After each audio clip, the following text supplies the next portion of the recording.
fora de casa, a última, a final. Então isso dá uma ideia de que é uma competição em que o fator local pesa muito, inibe o jogo do visitante, favorece muito, né, a confiança de quem manda no jogo. E nós estávamos numa situação crítica antes dos primeiros 90 minutos. Podíamos ambicionar, quem sabe nos últimos minutos arriscar mais, mas criamos 4 chances, a Laú criou uma. Poderíamos ter vencido daquela maneira. Mas como o futebol é muito resultado, às vezes, quando a vitória não vem, né, as pessoas criticam tudo junto. Mas também podíamos, ao tentar vencer lá, tomar um golzinho no contra-ataque, como às vezes você toma, e aí tudo tinha ido embora, né? Numa competição onde tínhamos cometido um pecado só, não ter vencido o Vasco como mandante no meio das 2 finais do Campeonato Mineiro. Então exigiu bastante entendimento, os jogadores sabem muito bem aquilo que pensamos, traçamos uma estratégia pensando em fazer os 4 pontos, no mínimo os 4 pontos nos 2 confrontos.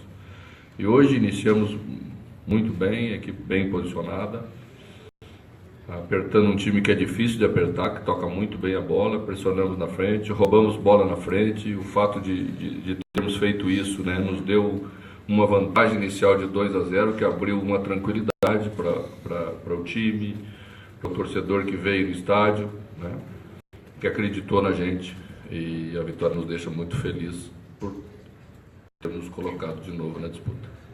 Mano, você falou aí de o time roubou bola na frente. Em outros jogos que o Cruzeiro precisou fazer isso, por exemplo, na final do Campeonato Estadual, fez com êxito e conquistou o título. É um desafio tentar fazer isso sempre ou não dá sempre? Para o Cruzeiro ter uma atuação assim, em cima o tempo todo, buscando gol a quase todo momento?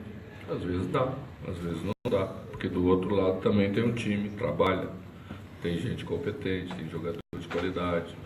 Hoje, em determinados momentos, eles saíram tocando bem, porque são um time que toca bem a bola. A gente gosta sempre de roubar a bola na frente. É muito melhor para os atacantes poder apertar mais lá, não ter que baixar tanto para defender.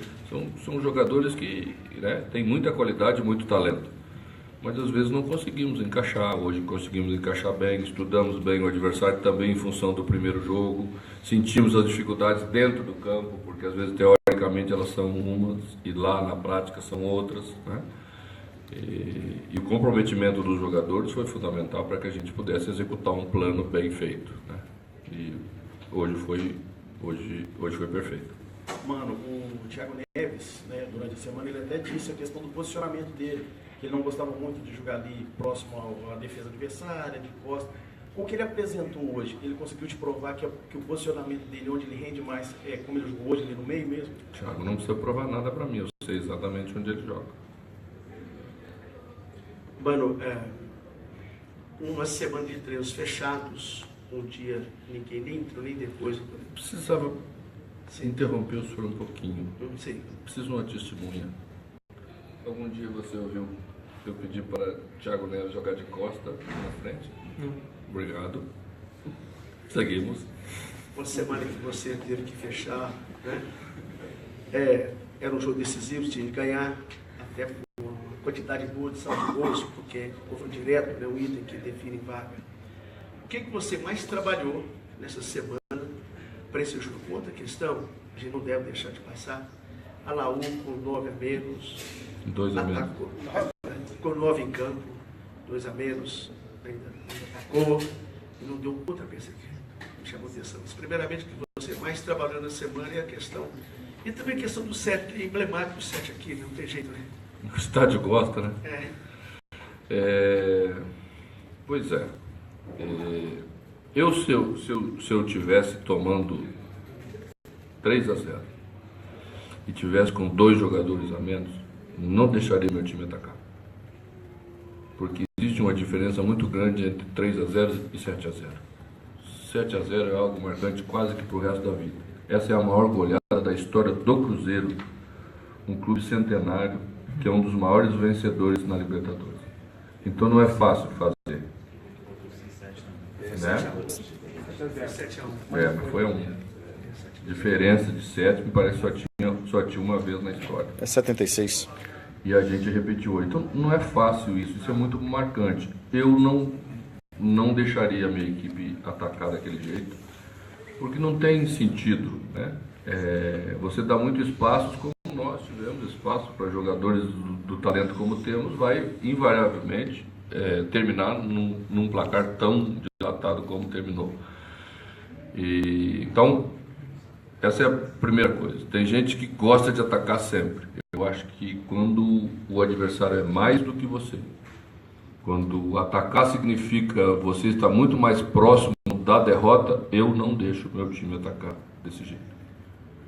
Às vezes eu sei que eu sou criticado por isso, mas essa é a minha filosofia, o meu entendimento sobre futebol. Eu não exponho meus profissionais a passar por isso, porque eu os respeito muito. Eu sei como é doloroso para um grupo de jogadores sair de campo tomando 7-0. Então eu jamais empurraria o meu time para isso.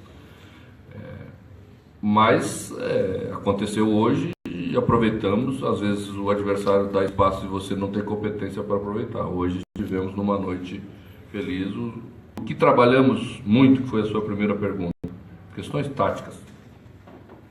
Trabalhamos questões táticas.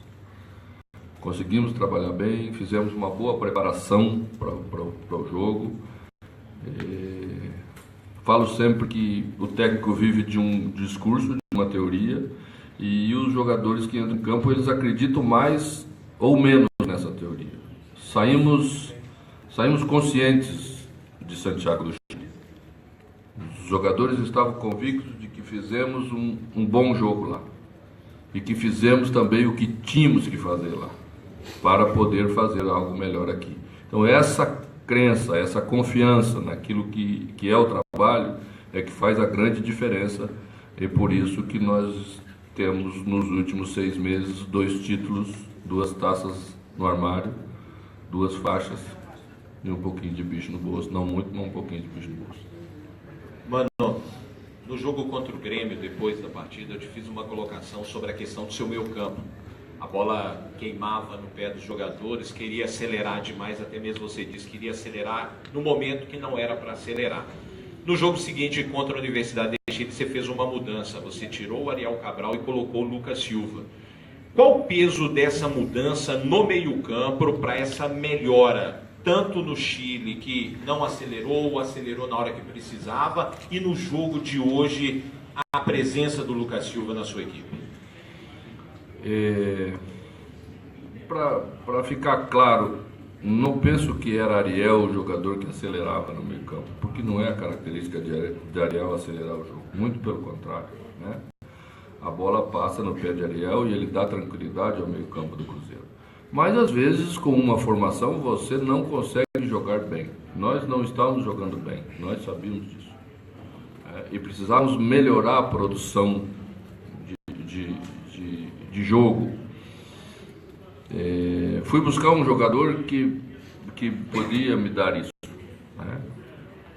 Tem uma boa bola longa, tem um bom chute de média distância, o que já cria uma preocupação a mais para o adversário, e às vezes essa necessidade de diminuir para um jogador que bate muito bem de média distância não fazê-lo, cria espaço entre as linhas para outros jogadores aproveitarem e criarem jogadas. O futebol é bastante complexo, né? Às vezes as escolhas são pequenos detalhes que mudam a formação de uma equipe em termos de construção de jogada. A gente se encaixou bem para esse jogo, né? Colocamos um atacante mais de frente, diferentemente do que fizemos lá, onde sabíamos que íamos jogar com menos volume, então tínhamos que ter outro tipo de preocupação. Hoje, com a necessidade de arriscar mesmo mais, e já com o Sassá numa condição melhor para poder colocá-lo desde o início do jogo, acho que a equipe se encaixou bem e os jogadores estão de parabéns pela atuação que fizemos. Aí o Mano Menezes na entrevista coletiva, Toscano. Mas eu vou fazer a pergunta para os dois então, tá bom?